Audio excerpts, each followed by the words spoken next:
Back to the channel. I got the beautiful S1000RR out. I just ordered a brand new exhaust for it, a full titanium exhaust. Guess down in the comments below, guys, what full exhaust I got for the bike. If you get it right, I'm gonna pin you and probably send you something. But I love you guys. I got the new windscreen on the bike too. It's a light smoke R racer from puig.com. It looks amazing. I think it's very nice. I like the round bit around here instead of the white and stale. I got new mirrors on the way, but yeah, sit back, relax. I need to get frame sliders. We need to install the exhaust. I've heard it's a headache. Gotta remove the radiator and all that. But yeah, first cold start or second one with the S1000 on stock exhaust, and enjoy the ride.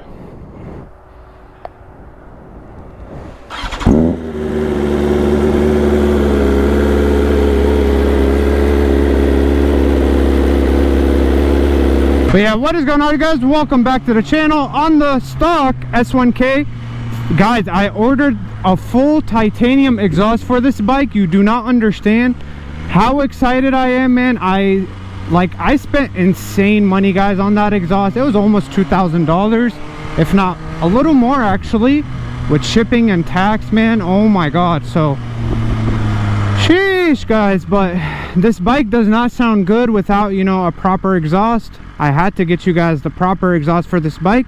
It's been my dream bike forever, and if anything, this is the one bike I just don't want to cheap out on, and I want everything to look clean, be clean. And yeah, I love you. I think you are gonna be obsessed with the exhaust on this bike and the way I actually display it.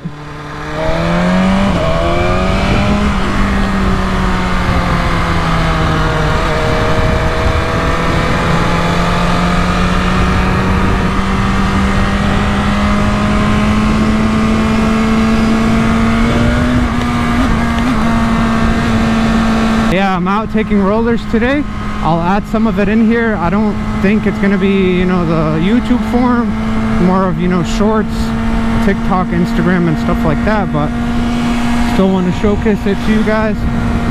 Love you. And yeah, but the main reason, guys, I bought this bike, it's just been the dream forever. Sorry, I'm trying to watch out for my camera guy. When I'm doing rollers like this, I want to make sure, you know, he sees me, I see him, and we're not blocking the road and stuff. But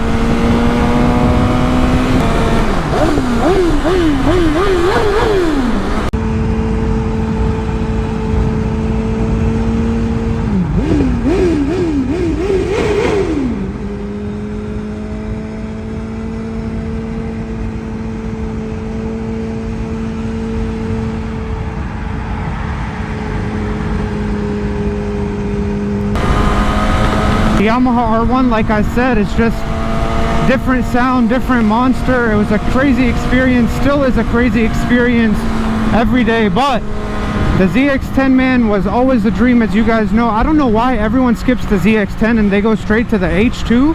I genuinely feel like the ZX10, if you guys saw yesterday's video, man, when you tune that bike and get an exhaust, I didn't even change the headers yet, and that bike is nasty, guys. Nasty machine. It's so fun and raw and aggressive, and it's amazing to ride. So I'm not sure, a lot of people maybe skip it for the clout, but I think it's an amazing bike. And next, I do want to get an H2 one day and experience both. But that ZX10, I feel like, is here to stay, man. The bike is crazy, and so is the freaking ZX4.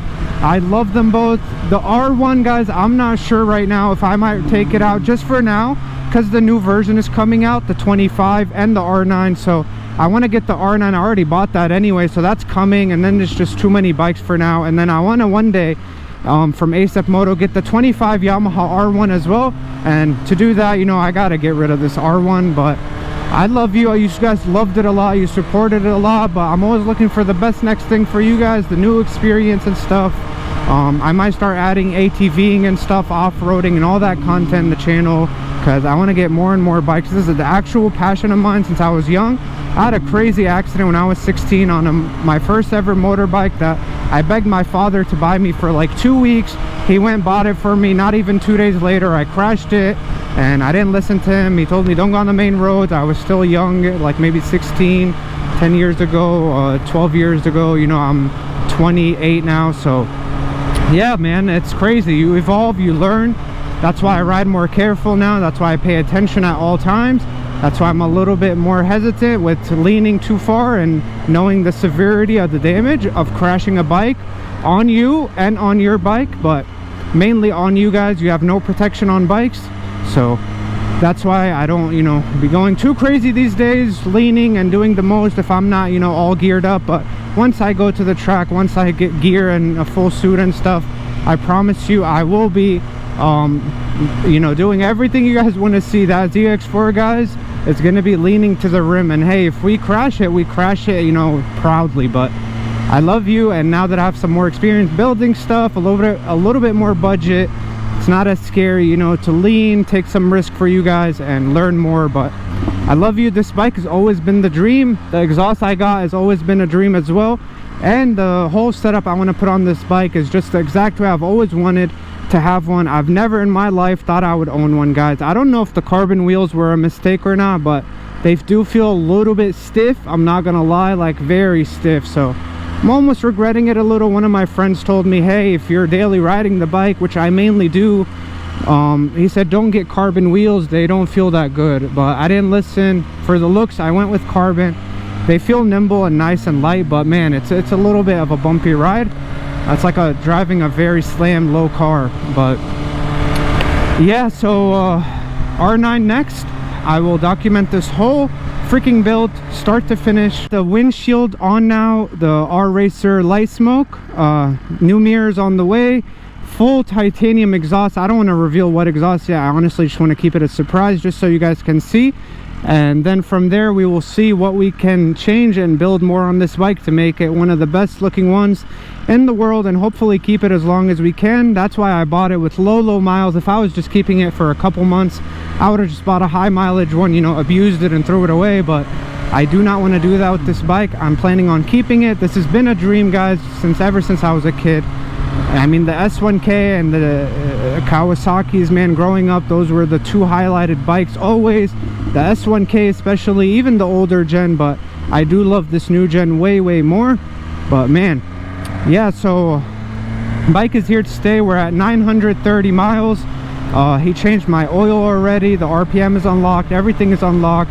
New exhaust on the way. I'm not sure if I'm tuning it yet, because shout out Moto Million, Manny at Moto Million. I'll give you guys more detail. He's gonna give us a discount code for you guys and me to use, but shout out to him over there. He got me hooked up with the best exhaust setup for this bike, and it's gonna look amazing. And he was, you know, back and forth letting me know how you don't need to tune these bikes. It's self-tuning. It'll adjust the air fuel ratio and all that after you tune it. So that first start, guys, should be like nasty, and then after that it'll adjust a little bit and give it that perfect tone and sound that we need. If you guys remember, I used to come to this garage when I had my Ninja 400, and I thought, man, it's only right to bring the dream bike up here.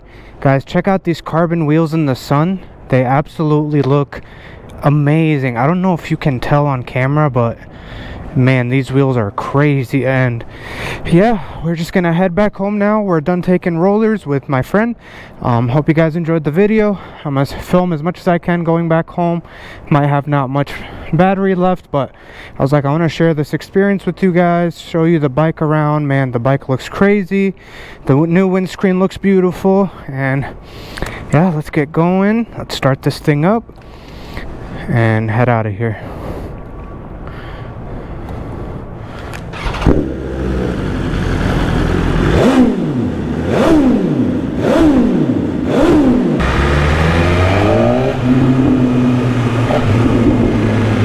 Guys, if this bike is popping with all these mufflers and cat on, man, I can't comprehend. When the full titanium exhaust is on here, I might go to a friend to install for the first time. I feel like a little overwhelmed from how much I've been hearing that it's very hard to change the headers on this bike, that there's no space, you got to take off the radiator and stuff like that. I don't know how true that is, but you know, if it is a headache, would love to get some help from a friend or something to make my life easy, and then I can document more of filming for you guys than worrying about, you know, the stress of getting it right, you know. But that's why you guys miss out on most stuff, honestly. It's like because I'm the only one filming, editing, doing all that, and sometimes it's just like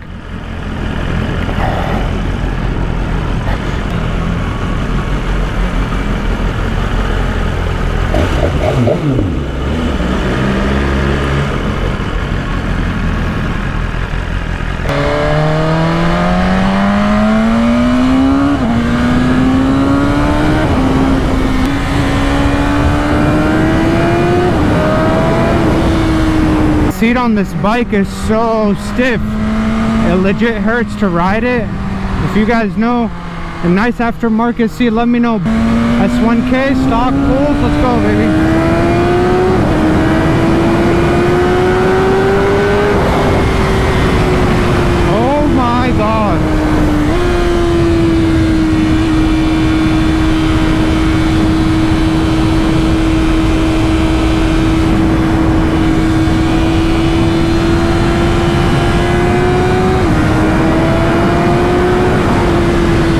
After 8,000 RPM, it's so fast. I think my Yamaha R1 is the fastest bike, like instant power, but these things up top are crazy.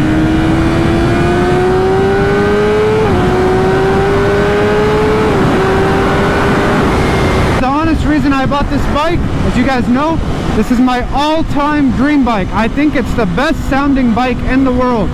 If we're talking, you know, this type of inline four, other than, you know, the crossplane and all that, this gotta be the best sounding bike in the world. Man, the Fireblade is up there. It sounds so raw and nice. The H2, man, I don't know. It's just, it's been overplayed too much, man. I don't know. I see it everywhere, but this bike is just freaking insane. As much as you hear this bike, I feel like with the exhaust, it's like you can never have enough almost. It feels like you always want to hear it more. You want someone to rev it, you want to hear the bike. Even idling, it sounds crazy. But yeah, there's the way that BMW makes their inline four on this bike, it sounds insane, guys. I can already hear like the pitch of it stock, so once we put that exhaust, I can't even envision, you know. Isn't it crazy, guys? If you've been watching from the start, you know we started off, guys, at my family's house, Ninja 400 still. Then we went up to the ZX4, we took that leap of faith. Then we went up to the Yamaha R1, then we went up to the ZX10R, and now we're on a S1000. We got a Yamaha R9 coming in early January, guys. By the way, big news. It was supposed to be late February, but I might go with the black R9 instead of the blue one. I heard my dealer told me if I choose the black one, he can get it early January, but if I go for the blue one, that might be, you know, late February or so.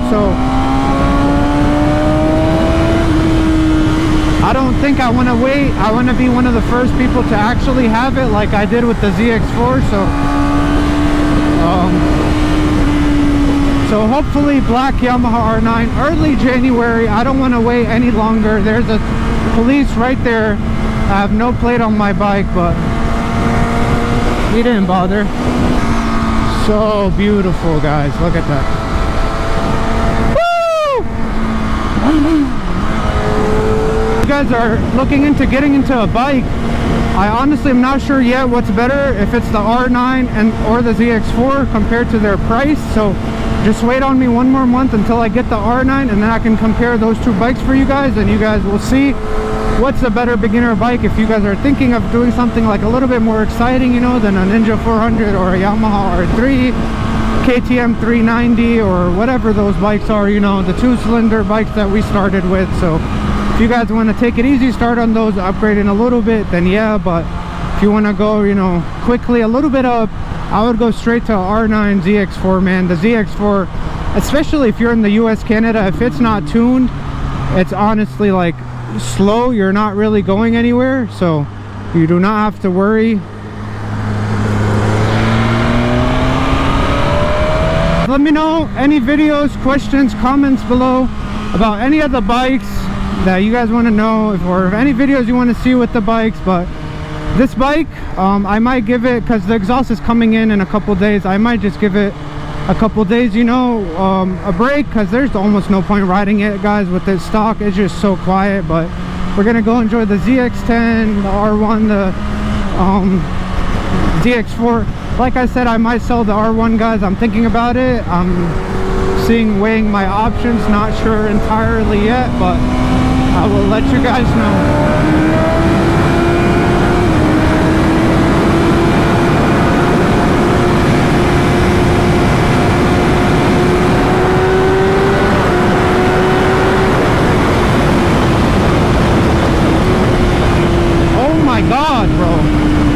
Alright, if you want to use cruise control on this bike, all you got to do is push this to the right, like this, then you press this down. So let's set it at, like, look, I want to go to 70, and then up here, I'll press down.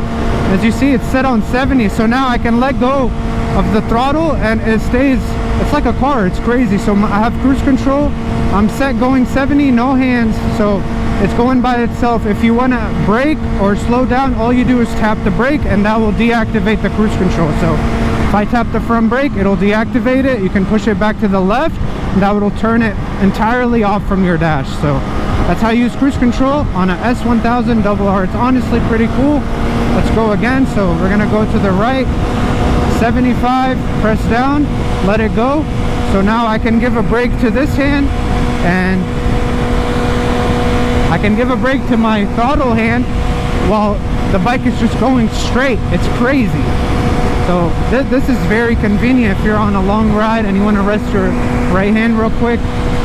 This is really, really convenient, but we're not cruising right now. Let's put this thing in second gear and give it a pull.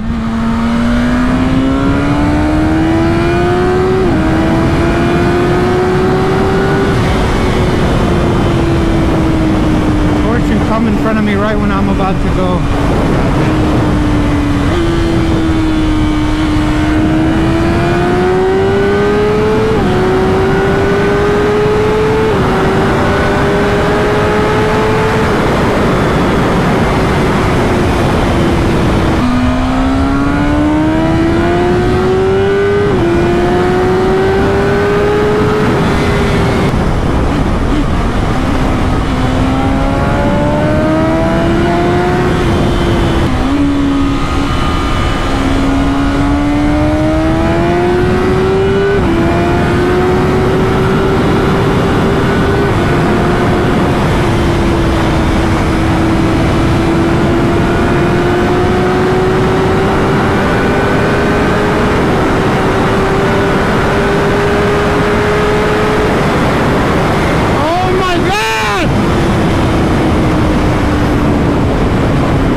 Acceleration insane.